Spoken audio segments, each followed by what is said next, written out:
नमस्कार मित्रों, मैं हरीश गौड़ आप सभी का मेरे YouTube चैनल हरीश गौड़ पर हार्दिक स्वागत करता हूँ। आज हम एक नई शुरुआत कर रहे हैं जिसके अंतर्गत हम आज रीट परीक्षा से संबंधित साइंस और मैथ स्ट्रीम के लिए विज्ञान विषय का अध्यापन कार्य शुरू करने के लिए जा रहा हूँ। आशा है यह आपके लिए बहुत ही महत्वपूर्ण और उपयोगी होगा। Let be start today our topic. आज का जो हमारा टॉपिक है केमिकल रिएक्शन। इस चैप्टर में से एक आपका क्वेश्चन पूछा ही जाता है केमिकल रिएक्शन के बारे में, यानी रासायनिक समीकरण के बारे में। तो let be start. Firstly, what is chemical reaction, यानी रासायनिक समीकरण क्या है। तो what is chemical reaction? The chemical reaction is the change in a substance, यानी पदार्थ के अंदर रासायनिक परिवर्तन होना ही आपका क्या है, chemical change in a substance, यानी पदार्थ के अंदर रासायनिक परिवर्तन होना ही आपका क्या कहलाएगा, रासायनिक परिवर्तन कहलाएगा।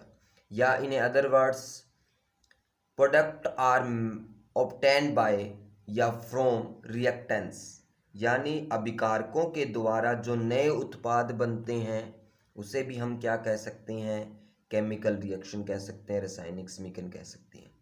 ठीक है। रासायनिक समीकरण के अंतर्गत क्या होता है, जो आपका टोटल मास ऑफ सब्सटेंस होता है वो क्या होता है, कन्वर्ज होता है, यानी उसमें कोई भी आपका बदलाव नहीं होता है, वो संरक्षित रहता है। ठीक है। यानी जो टोटल मास ऑफ रिएक्टेंट्स है वो इक्वल टू रहेगा टोटल मास ऑफ प्रोडक्ट, यानी अभिकारकों का द्रव्यमान बराबर में उत्पादों का द्रव्यमान। ठीक है।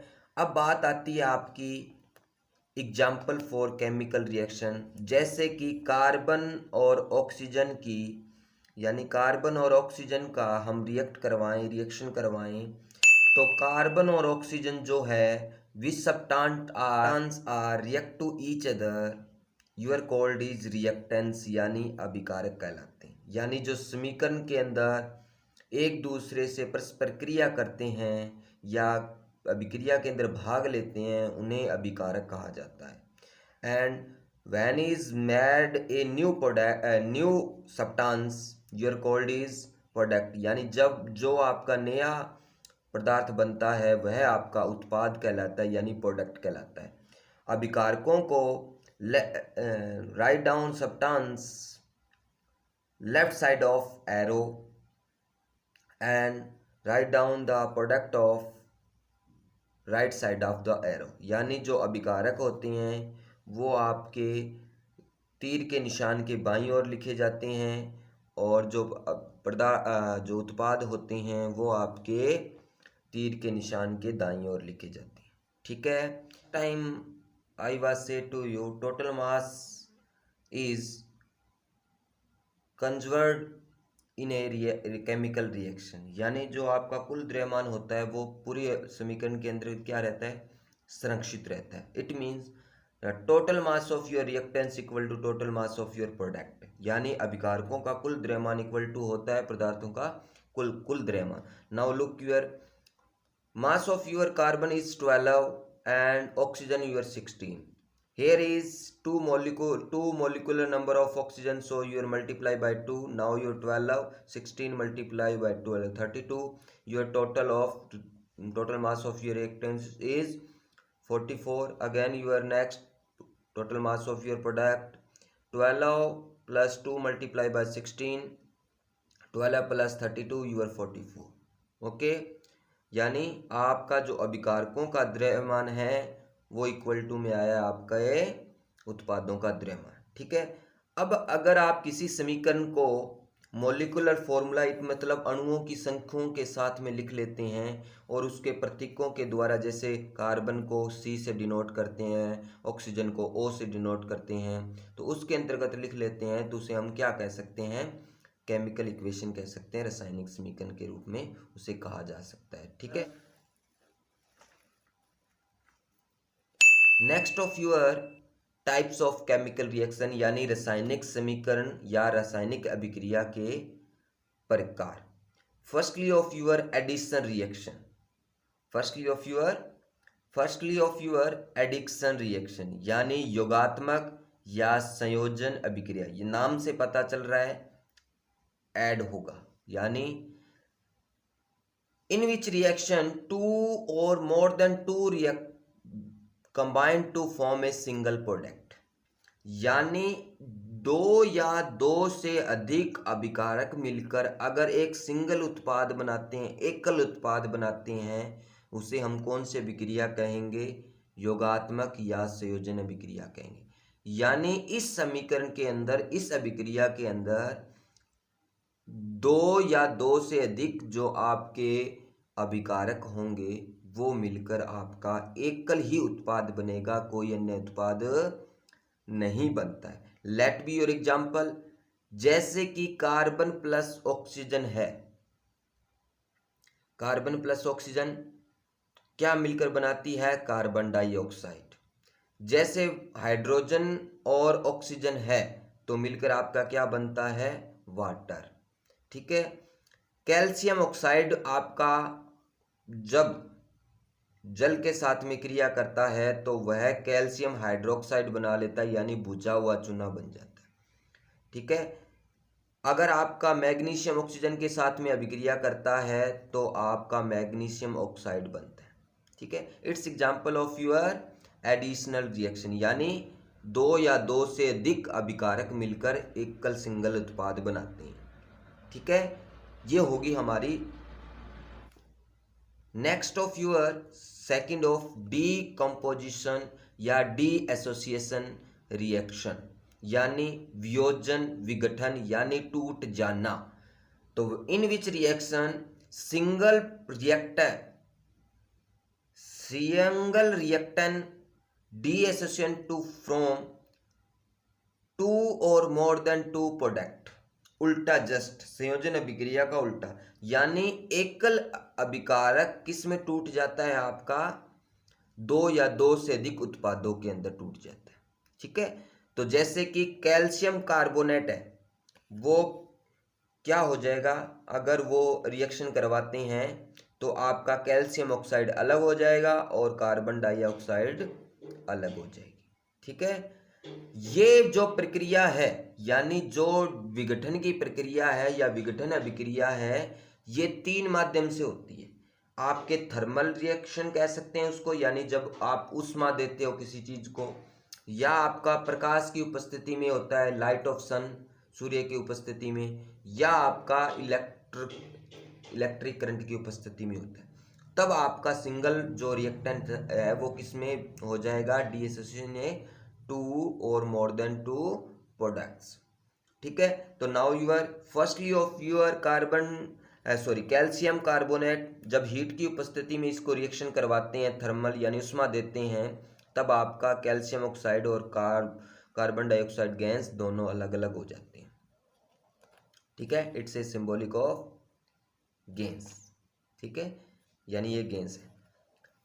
नेक्स्ट ऑफ यूर, जब आपके प्रकाश की उपस्थिति में होती है, तो जैसे आपका हाइड्रोब्रोमाइड है, हाइड्रोजन ब्रोमाइड है, जैसे कि आपका हाइड्रोजन ब्रोमाइड है, अगर आपको सन ऑफ लाइट यानी सूर्य की उपस्थिति में इसकी अभिक्रिया करवाते हो तो आपकी हाइड्रोजन और ब्रोमाइड दोनों के दोनों क्या हो जाते हैं, अलग अलग हो जाते हैं।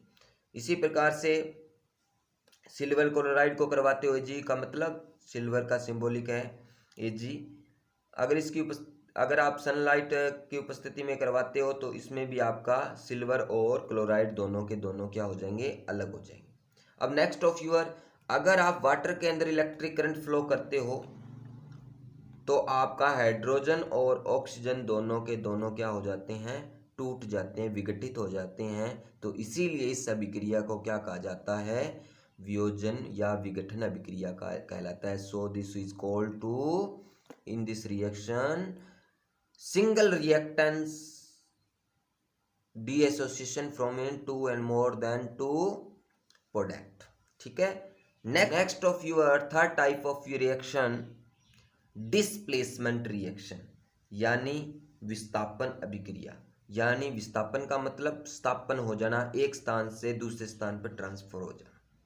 ठीक है, तो इसमें क्या होता है, इसमें ये होता है या आपके परमाणु है या परमाणुओं का कोई समूह है, वो एक रिएक्टेंस से दूसरे रिएक्टेंस के अंदर क्या हो जाता है, ट्रांसफर हो जाता है, डिस्प्लेस हो जाता है। ठीक है, या इसे ये भी कह सकते हैं मोर रिएक्टिव एलिमेंट जो होता है, यानी ज़्यादा क्रियाशील तत्व होता है, वो रिप्लेस कर देता है किसको, लेस रिएक्टिव एलिमेंट को, यानी जो कम क्रियाशील तत्व होता है उसको क्या कर देता है, विस्थापित कर देता है, रिप्लेस कर देता है, डिस्प्लेस कर देता है। समझ में आ गई बात। तो एटम और group of atom present in A one reactant, यानी एक रिएक्टेंस के अंदर आपका जो परमाणु या परमाणुओं के समूह उपस्थित होते हैं वो क्या हो जाते हैं, रिप्लेस हो जाते हैं दूसरे अभिकारक के परमाणु या परमाणुओं के समूह से। ठीक है, let be your example, copper sulphate plus zinc की आपने रिएक्शन करवाते हैं, तो अपने जिंक सल्फेट यानी जो आपका जिंक है वो क्या कर देता है, कॉपर को अलग कर देता है और आपका जिंक सल्फेट के साथ में अभिक्रिया कर लेता है और कॉपर आपका क्या हो जाता है, अलग हो जाता है। इसी प्रकार से फेरिक के साथ में कॉपर सल्फेट की कराते हैं, तो फेरिक आपका ज़्यादा क्रियाशील है तो आपको इसको क्या कर देगा, डिस्प्लेस कर देगा। ठीक है, of your fourth type of reaction double displacement reaction यानी द्विविस्थापन। अब इसमें क्या होता है, आयन्स चेंज होते हैं, exchange of ion in this reaction, यानी आयनों का ट्रांसफॉर्मेशन होता है, आयन एक दूसरे से प्रतिस्थापित होते हैं। ठीक है, द एटम और group of atom of both reactants are displaced which each other, यानी पहले तो एक दूसरे के साथ में जुड़ रहा था, अब क्या होगा, एक का दूसरे के साथ में जुड़ जाएगा, जिससे टूटा है वो दूसरे के साथ में, यानी ईच अदर, एक दूसरे से आपस में क्या हो जाता है, आपका आयनों का ट्रांसफॉर्मेशन हो जाता है या एटम्स का ट्रांसफॉर्मेशन हो जाता है या आपका डिस्प्लेसमेंट हो जाता है ऑफ ग्रुप ऑफ आइटम या आइटम्स का। ठीक है, जैसे कि copper sulphate plus sodium hydroxide की रिएक्शन करवाते हैं, तो जो आपका कॉपर सल्फेट है वो किस से अभिक्रिया कर लेगा, OH से, तो कॉपर हाइड्रोक्साइड बन जाएगा और आपका सोडियम किसके साथ में करेगा, सल्फेट के साथ में, तो सोडियम सल्फेट बन जाएगा। ठीक है, आपका AgNH3 प्लस KCl, तो Ag सिल्वर क्लोराइड प्लस में आपका पोटेशियम नाइट्रेट बन जाएगा। ठीक है, यानी नेक्स्ट जो which type of another types of reaction है वो हम नेक्स्ट वीडियो के अंतर्गत अध्ययन करेंगे। आशा करता हूँ आपको यह वीडियो समझ में आया होगा। जो एग्जाम्पल्स इसके अंतर्गत दिए गए हैं वो एग्जाम की दृष्टि से अति महत्वपूर्ण हैं, अतः आप उनको अच्छे से देखिए। मिलते हैं एक नए वीडियो के साथ में जिसमें हम अन्य जो अभिक्रियाएं रहेगी है उसके अंतर्गत हम इसका अध्ययन करेंगे, जैसे कि आपका रिडॉक्स हो गया यानी रिडक्शन, ऑक्सीडेशन, आपका न्यूट्रलाइजेशन यानी उदासीन अभिक्रिया, इन सभी का अध्ययन अपने नेक्स्ट वीडियो के अंतर्गत करेंगे। धन्यवाद।